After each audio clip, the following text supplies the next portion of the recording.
after watching the owl pellets, and there was that little bit about fan fiction. Watching this episode again, I definitely got a lot of more kicks out of it. This is the Owl House. This is episode 11, Sense and Insensitivity. I'll just say it. This is of all the filler episodes. This is probably my favorite one because of just the premise of the filler. It's the main plot of this episode is King and Luz enter this writing competition at this book fair, and at first it seemed, because Luz has always dreamt of writing a book and publishing it and just being an author, because she said if she was never going to be a witch, an author / writer was her backup plan. Honestly, I would like to see what she would actually write. King joins Luz because he feels like he sees the attention the famous authors get, so he feels like if he can become a famous author, he gets a fan base and he basically just grows powerful. So the two work together to write a book. While that's going on, Eda and Lilith basically go on this chase to find the bloom of eternal youth, because it's the bloom of eternal youth, and Eda spots Lilith in the market and getting this map, and Lilith says or one of the guards are asking shouldn't we be focus on the owl lady and stuff, and Lilith's oh, she's old, withered, she'll still be here when we get back, and it's Eda kind of takes that to heart and be all right, let's see who's really the better witch here. So it's basically just a competition between those two, which is really, really fun. But of course the main focus of the episode is King and Luz writing a book. And again,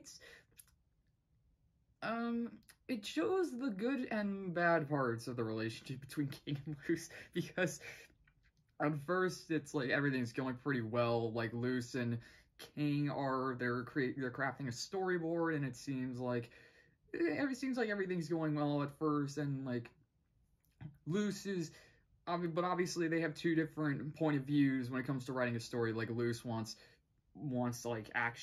action, romance, drama, relationships, friendships, and stuff like that, but all King just wants is destruction and madness, because that's King. And they even make a joke about shipping. It's King's what's the point about ship? Why are you so focused on shipping? Why can't we just no shipping? And then Luz is how dare you talk about shipping in my presence? Yeah, that's definitely a fact. So Luz then so Eda calls Luz, and Luz goes to her, and basically it's just Eda telling Luz that she'll be gone for a few days looking for this bloom of eternal youth. She doesn't say what she was looking for, she just said she'll be out for a couple of days. So Luz is oh yeah, I'll be fine. And apparently in that time, King was able to completely take Luz's story, throw it in the trash, and completely write his own story. Yeah. But Luz doesn't really like that idea, and she kind of feels betrayed by it, because she feels King kind of is doing his own thing, when at first it seemed like they were trying to do things together, but arguably Luz was trying to do her own thing, and that King. So it's the fact that they really couldn't compromise, and that's the lesson of the episode: being able to compromise with each other. And honestly, I'll admit, when King finishes his story and he goes into town and he gets it and he at first I'm thinking, you're not gonna get published, it's gonna backfire in your face, and you could be oh, I was wrong, we should have been compromising, or yada yada yada. But no, he goes in and he gets it published, and not only does it get published, it becomes a bestseller. And I was really taken aback by that. But the way they keep describing it is the way one person described it as goodwill clashes with dark and gore, and it's like you kind of get why a lot of people like that, because it's just the conflict and the craziness of the two mashing together. And so King, of course, is very, very successful in that, but of course it goes to his head, and he really kind of inexplicably rubs it in Luz's face. Like he like comes in and he's like, "Hey, Luz, guess you won the writing competition." Like, it's moments like that where it's like you wanna. The King has his funny moments. Like, there are definitely moments where I can't stop laughing at him, and I really think he's a genuinely good character. But there are times where he's just a jerk. And this is definitely an episode where he kind of does act like a jerk overall, and it's because fame got to his head. And yeah, but obviously though, things kind of go a little too hectic, literally, because the publisher that King went to what's cool, what I like about this character is he's a lizard, but he has a third eye. Like, so he's got the main two eyes, but then he's got a third eye here, but it's only opens when he starts reading. So like he's able to speed read, and it's when he's like, so he's able to, it's really cool. And I think it's pretty interesting. But the publisher comes to King and tells him that, yeah, hey, first book was amazing, can you publish your second book anytime soon? And so King actually has a second book on hand, and the publisher reads it, but the publisher like says like it's crap, and he's like, I can't, there's no way I'm gonna publish this. And King obviously gets confused of like, wait a minute, what, how? But then he kind of puts it together that the only reason why his first book was good is because basically Luz set everything up, set up all the good morals in the kind of like the world, and then King basically did the rest. And so he kind of realized then he has to work with Luz to get it. But once again, the fame kind of going into his head, he doesn't really put it, he doesn't really put it well. He's like, he goes up to Luz and he's like, I realized the only reason why everyone liked my book was because I was crapping on all your dumb, gushy romance stuff. And it's like, Luz, you can imagine how Luz feels for being called that and stuff. And he's just, she snaps at him and storms off. But of course, King still being King is like, oh boy, this isn't going well. But the publisher noticed this, and so he kind of puts two and two together. He's like, okay, so he can't write a book without her, so of course he kidnaps Luz, and yeah, yeah, that doesn't go well. Meanwhile, back on Lilith and Eda's side of the story, the two are, well, what's interesting is at first, Eda's actually ahead of Lilith at first, but then the two do meet up, and it's like, they're both like, oh, you're here, okay. And it's, what I like too is like they actually do, even though they are on opposite sides, they still act like sisters, like I'm gonna get there first, no you're not, yeah. But it kind of does take a turn when a giant spider crab attacks. It's very brief though, like it swoops in, takes Lilith, and then Eda disposes it rather quickly. And I don't know why, but I like the type of comedy where you just send something like flying away. It's with them screaming. I like those ones where it's just because you don't know, because one, it's like they're flying away and you never know, and you don't know where they're gonna land. Two, they're probably gone for good. And three, it's just funny to see things fly off in the distance, just being like, ah. It's my that's my kind of comedy. So the two eventually do find the bloom, but big shock, it's a scam. I actually kind of laughed at that. I'm like, wow, there's a lot of scams in this show, aren't there? But Lilith and Eda being the sisters, and not to mention they're pretty much both pretty smart. So like they like, and the thing that shows up, like it's this rather otter-like thing. And it gave both of them the map, like, or in the beginning of the episode, so, I wasn't surprised that it came back, and then it was like, I'm gonna feast on your flesh and life force so I can live forever. And then Eda and Lilith were like, he scammed us.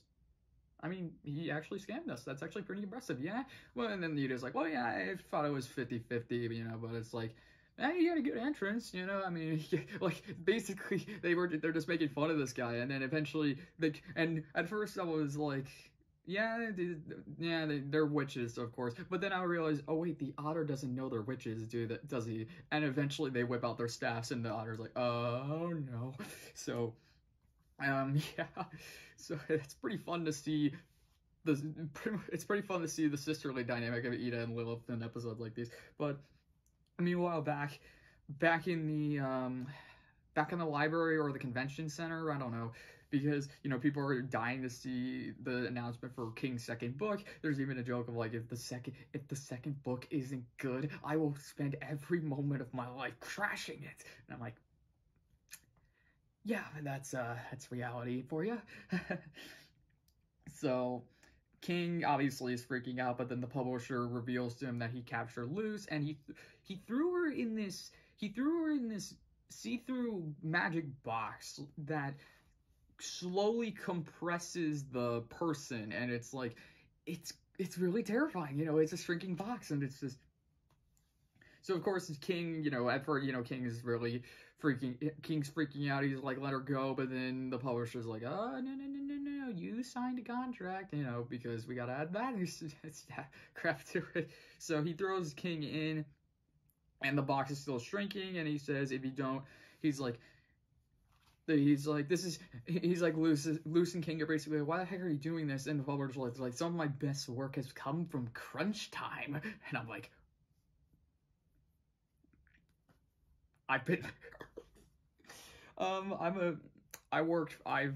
you know, like, you have that crunch, you have the, you know, like, have you ever had, like, an assignment that you had to complete in, like, 60 minutes, and then, like, an hour or something, or just, I also work for my school's, sports section of the paper, so, like, I've had days where I've had to worry about the deadline and stuff, and just crunch culture, so Luz then obviously makes a joke about that, too. It's like, I don't have it here, but she's like that's a toxic way to get people to it's so stupid, but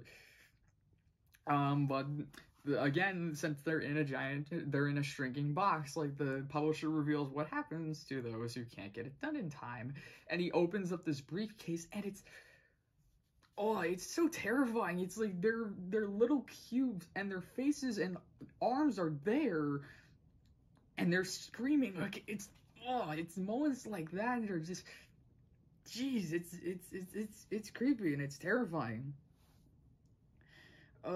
So yeah, it's like, so King and Luz are, you know, they're trying to figure out what to do. Luz is like, well, if he wants a book, we can just give him my book. Like, she has her book on hand, but King's like, I'm not gonna put my name on that. It's too, ugh. So of course Luz then snaps again and is like, well, you just can't compromise. Again, lesson of the episode. So, you know, King, like, Luz like says, I didn't even care about the competition. All I wanted to do was to write a book with my friend. And King is like, well, you know, King like saying, well, I guess just all the fame and just wanting to be famous got to my head, and it just, you know, he's like, Luz, you're living your dream. You're a witch now, and I don't really have that much. So, you know, that little gushy stuff. But eventually they do escape, which I like how they did it, because like they give the publisher the book that Luz had, and you know, the publisher is like reading through it, and at first he's like, this is very light compared to your last book, and King's like, skip to the end, you'll find it satisfying, and like he skips to the end, and then on the last page it's Luz's light glyph, and since he had to open up the box, like, he opened it up to the top, but it's small enough that they can't, like, climb out. So he's like, what's this? And he's holding it over the box, so then Luz reaches her hand up, smacks the light glyph, blinds the lizard, and then King King then reaches out, he had a scarf that I think he said was made by the hair of one fan. Creepy. He lassos it to the contract that he had, pulls it in, and then they rip it off, and that way they break out. And then the lizard, of course, doesn't go with that lightly. He tries to fight them, but then the tiny nose girl, aka Dana, she comes in and she like has her own book that she wanted to read the king, that she wanted to give the king. But King's like, my lawyer said I'm not allowed to read unsolicited material. So then the publisher reads it because he's very annoyed. He's got a giant axe and he's trying to kill Luz and King, and he's like, if I read this, will you let me kill them in peace? And apparently it's a really good book, like, because the publisher starts crying and he's like, it's beautiful. And he then basically makes a deal with Tiny Nose, and so King's like, wait, what about my book? And then the publisher literally says, you're old news. I'm like, I don't know why lines like that just, they don't hit. But yeah, so Luz and King that's how Luz and King escape. You know, they're very, you know, they just basically get saved by pure luck, if you ask me. But again, I did like the creativity that they had. Well, at least Luz had. I mean, King did lasso his contract, so at least he did something in that moment. But again, you know,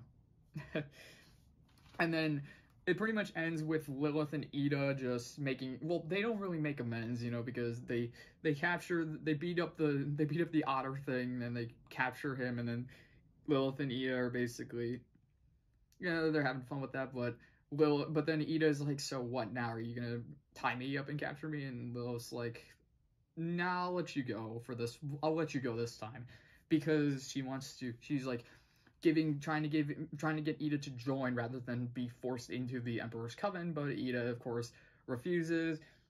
But Lilith does drop this bombshell, like saying the Emperor can heal you. And I like how Eda immediately kind of brushes that off. She's like saying, nah, if anyone's gonna hear this curse, it's me.